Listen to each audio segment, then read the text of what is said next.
ओम शांति। आज है 23/9/2021। मीठे बाबा के महावाक्य सुनेंगे। मुरली का सार है, मीठे बच्चे मन मना भव का मंत्र पक्का कराओ, एक बाप को सदा फॉलो करो, यही है बाप का सहयोगी बनना। मीठे बच्चे मन मना भव का मंत्र पक्का कराओ, एक बाप को सदा फॉलो करो, यही है बाप का सहयोगी बनना। प्रश्न है, पुरुषोत्तम बनने का सहज और श्रेष्ठ पुरुषार्थ क्या है? उत्तर, हे पुरुषोत्तम बनने वाले बच्चे, तुम सदा श्रीमत पर चलते रहो, एक बाप को याद करो और कोई भी बात में इंटरफेयर ना करो। खाओ पियो सब कुछ करो, लेकिन बाप को याद करते रहो तो पुरुषोत्तम बन जाएंगे। पुरुषोत्तम वही बनते जिन पर बृहस्पति की दशा है। वह कभी श्रीमत की अवज्ञा नहीं करते, उनसे कोई उल्टा कर्म नहीं होता। गीत है ओम नमो शिवाय। ओम शांति। यह महिमा किसकी है? एक परमपिता परमात्मा की। जो अच्छा काम करते हैं उनकी महिमा ज़रूर होती है, जो बुरा कर्तव्य करते हैं उनकी निंदा होती है। जैसे अकबर था तो उसकी महिमा थी, औरंगज़ेब की निंदा थी। राम की महिमा करेंगे, रावण की निंदा करेंगे। भारत में ही राम राज्य रावण राज्य मशहूर है। राम राज्य को कहेंगे पुरुषोत्तम राज्य और रावण राज्य को कहेंगे आसुरी राज्य। बच्चों को तो अभी संगम युग का पता पड़ा है। यह है ही पुरुषोत्तम युग। इस भारत को पुरुषोत्तम बनाकर ही छोड़ना है। रहने वालों को भी पुरुषोत्तम बनाना है और रहने की जगह को भी पुरुषोत्तम बनाना है। भारत को ही स्वर्ग कहते हैं। रहने वालों को देवी देवता स्वर्गवासी कहते हैं, तो दोनों उत्तम बनते हैं। सबको पता है कि नई दुनिया उत्तम होती है और पुरानी दुनिया कनिष्ठ होती है। जैसे दुनिया वैसे रहने वाले। गाया भी जाता है भारत नया भारत पुराना, और कोई खंड को नया खंड नहीं कहेंगे। ऐसे नहीं कि नई दुनिया में नई अमेरिका नई चाइना होती है, नहीं। नई दुनिया में तो नया भारत गाया जाता है, इसलिए न्यू इंडिया कहा जाता है। नया भारत तो नाम रखते हैं, परंतु है सब बिगैर अर्थ। न्यू इंडिया फिर इस समय कहाँ से आई? न्यू इंडिया में तो दिल्ली परिस्थान है। अब परिस्थान कहाँ है? तुम बच्चे यहाँ आते हो पुरुषोत्तम बनने। ऊंच ते ऊंच बृहस्पति की दशा है। पुरुषोत्तम बनने से बृहस्पति की दशा बैठती है। तुम जानते हो कि नई दुनिया की स्थापना करने वाले बेहद के बाप द्वारा हम बेहद का सुख लेने का पुरुषार्थ कर रहे हैं। सतयुग में पुरुषोत्तम होते हैं, फिर नीचे आते हैं तो मध्यम, फिर कनिष्ठ बन जाते हैं। तुम बच्चे जानते हो कि अभी बाप हमको सतो प्रधान सतयुगी स्वर्गवासी पुरुषोत्तम बना रहे हैं। यह है बहुत बहुत सहज। ना कोई खाने की दवा है, ना कोई करने की बात, सिर्फ याद करना है। इसलिए कहा जाता है सहज याद। याद से ही पाप आत्मा से पुण्य आत्मा बनना है। यह तो ज़रूर है, सबको मुक्ति मिलनी है। बाप कहते हैं कि मैं सर्व का सद्गति दाता हूँ, तो ज़रूर मनुष्यों के शरीर खत्म हो जाएंगे। बाकी आत्माओं को पवित्र बनाकर ले जाऊंगा। वापस जाने के लिए तैयारी करनी पड़े।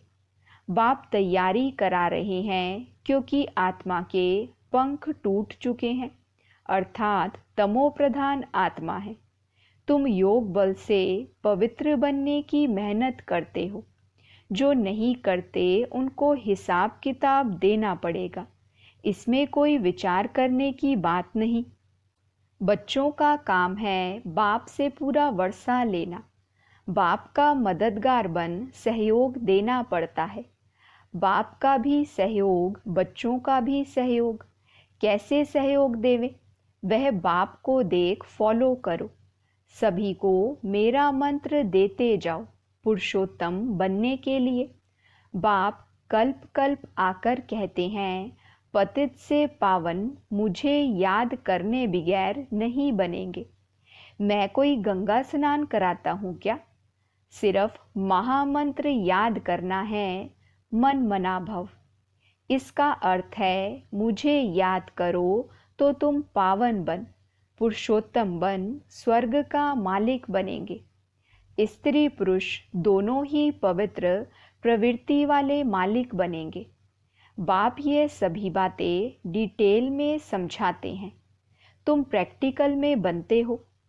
तुम जानते हो भगवान ने आकर बच्चों को पुरुषोत्तम बनाया है। तब तो कहते हैं कि पतितों को पावन बनाने वाले पतित पावन आओ। पुरुषोत्तम मास की बड़ी महिमा सुनते हैं ना? तो इस पुरुषोत्तम युग की बड़ी महिमा है। कलयुग अर्थात रात के बाद दिन जरूर आना है। दुख के बाद सुख आता है। यह अक्षर भी क्लियर है। स्त्री पुरुष दोनों उत्तम से उत्तम, श्रेष्ठ ते श्रेष्ठ बनते हैं, क्योंकि प्रवृत्ति मार्ग है। सतयुग तो नामी ग्रामी है, उनको ही सुखधाम कहा जाता है। फिर जब द्वापर युग आता है तब मनुष्य संन्यास धारण कर उत्तम बनते हैं। इसलिए पतित मनुष्य जाकर उन्हों को माथा टेकते हैं। पवित्र के आगे अपवित्र माथा टेकते हैं। यह तो कॉमन बात है। पतित पावन बाप को ना जानने के कारण पतित पाविनी गंगा को पावन समझ जाकर माथा टेकते हैं। गंगा और सागर का भी मेला लगता है। तुम बच्चों को बाप बहुत क्लियर कर समझाते हैं, फिर भी बाप कहते हैं कोटों में कोई, कोई में भी कोई समझते हैं। उसमें भी आश्चर्यवत सुनंती, कथंती, फारगति देवंती और भागंती, डिससर्विस करंती बन जाते हैं। सर्विस और डिससर्विस दोनों होती रहती है।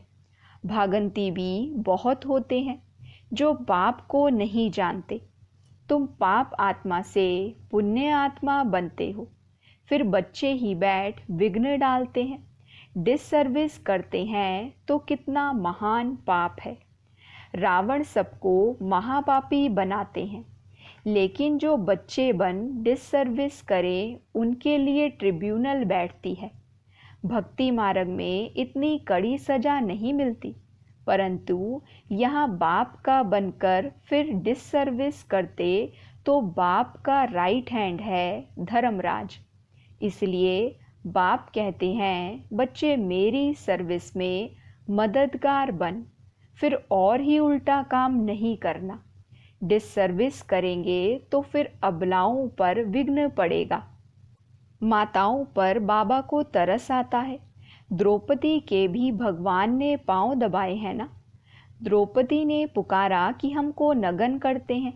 बाबा माताओं के सिर पर कलश रखते हैं। पहले है माता, पीछे है पुरुष।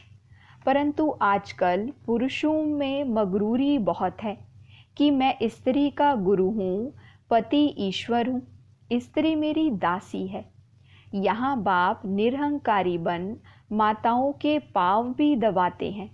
तुम थक गई हो, मैं तुम्हारी थकान दूर करने के लिए आया हूँ।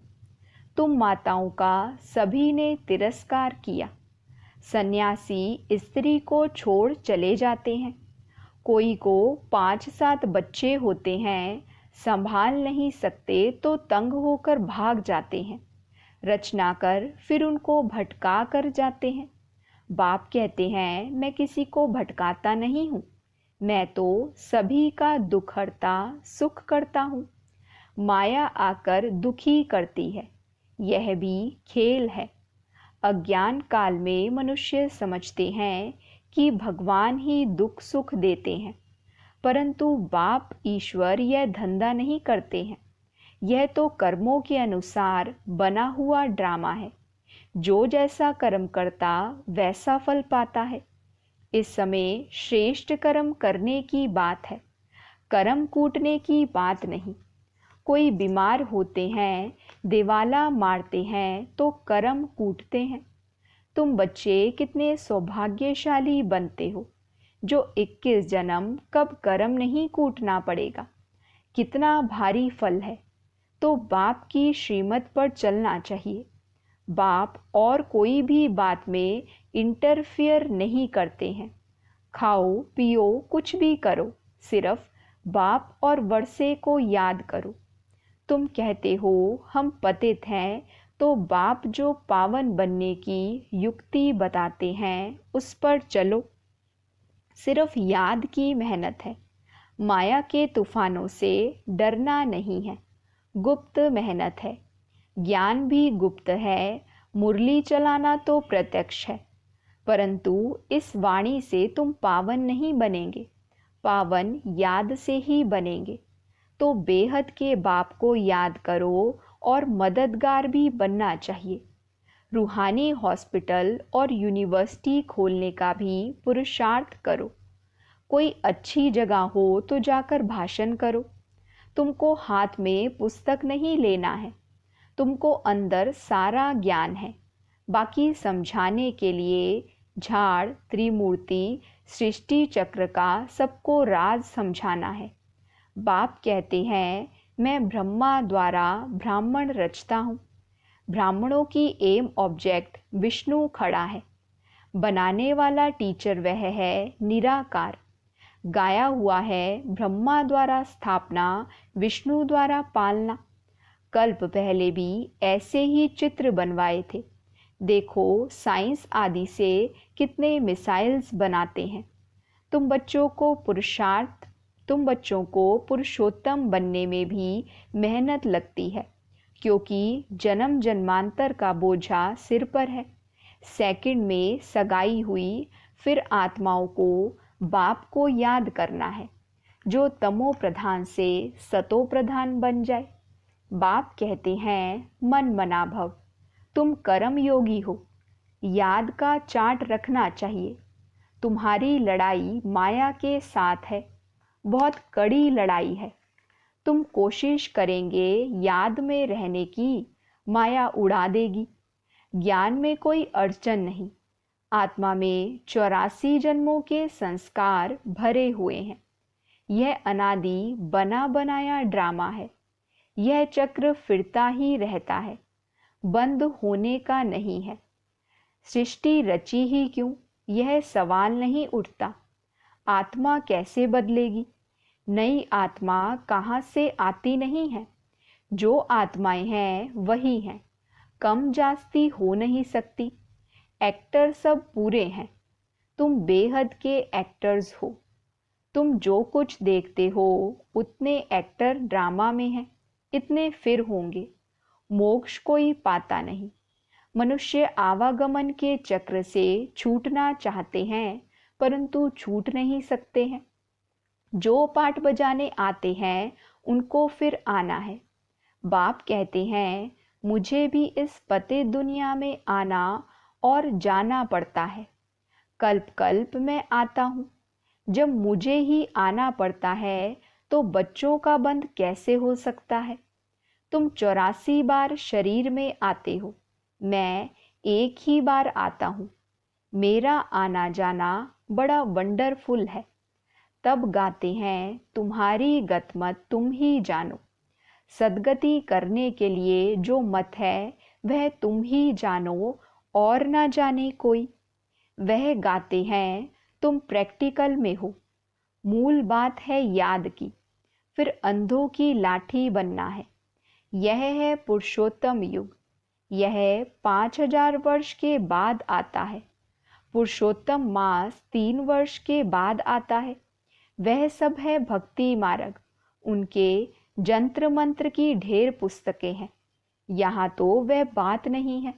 भक्ति न करने वालों को इररिलीजियस कहते हैं, तो उन्हों को राजी करने के लिए निमित्त कुछ करना भी पड़ता है। बाप समझाते हैं, मीठे बच्चे, कभी डिससर्विस करने का पुरुषार्थ नहीं करना। कोई ट्रेटर बन जाते हैं तो उनको कहेंगे अजामिल। अजामिल, सूरदास आदि की कितनी कथाएं हैं। यह सब है भक्ति मार्ग। उनसे भी जास्ती पाप आत्मा वह है जो यहाँ आकर मेरा बनकर मुझे फारगति दे देते हैं, मेरी निंदा कराते हैं। उनके लिए फिर ट्रिब्यूनल बैठती है। प्रतिज्ञा कर फिर डिससर्विस करेंगे तो कड़ी सजा मिलेगी। पद ऊंचा है तो फिर भूल की भी कड़ी सजा है। इसीलिए कोई भी अवज्ञा नहीं करनी चाहिए। गाया हुआ है, सतगुरु का निंदक ठौर ना पाए, अर्थात एम ऑब्जेक्ट पा ना सके नर से नारायण बनने का। गुरुओं से तुम पूछ सकते हो कि तुम कहते हो गुरु का निंदक, वह कौन सा ठौर है। वह ठौर तो बता नहीं सकते। बाप की पाग उन्होंने अपने ऊपर रख दी है। टीचर कहते हैं अगर पूरा पढ़ेंगे नहीं तो पद भी ऊंचा नहीं पाएंगे। पावन सो देवी देवता बनना है। यहाँ कोई पावन होते नहीं, अभी सबको पावन बनना है। राज्य भाग्य 21 जन्मों के लिए मिलता है, तो यह सिर्फ अंतिम जन्म पावन बनना है। कितनी बड़ी प्राप्ति है। प्राप्ति ना होती तो ऐसा पुरुषार्थ करते क्या। परंतु माया ऐसी है जो ऊंच प्राप्ति में भी विघ्न डालती है और गिरा देती है। अहो मम माया। अच्छा, मीठे मीठे सिकिलदे बच्चों प्रति माता पिता बाप दादा का याद प्यार और गुड मॉर्निंग। रूहानी बाप की रूहानी बच्चों को नमस्ते। हम रूहानी बच्चों की रूहानी बाप दादा को दिल व जान सिक व प्रेम से नमस्ते नमस्ते नमस्ते जी। गुड मॉर्निंग बाबा, शुक्रिया बाबा, वहाँ मेरा भाग्य, वहाँ मेरे भाग्य विधाता बाबा। धारणा के लिए मुख्य सार है, पहली पॉइंट, कोई भी डिससर्विस का कार्य नहीं करना है। कोई ऐसा भी कर्म ना हो जिससे बाप की निंदा हो। अवज्ञाओं से बचना है, पुरुषोत्तम बनना है। दूसरी पॉइंट, माया के तूफानों से डरना नहीं, पावन बनने के लिए याद में रहने का पुरुषार्थ करना है। वरदान है, विस्तार को सार में समाकर अपनी श्रेष्ठ स्थिति बनाने वाले बाप समान लाइट माइट हाउस भव। विस्तार को सार में समाकर अपनी श्रेष्ठ स्थिति बनाने वाले बाप समान लाइट माइट हाउस भव।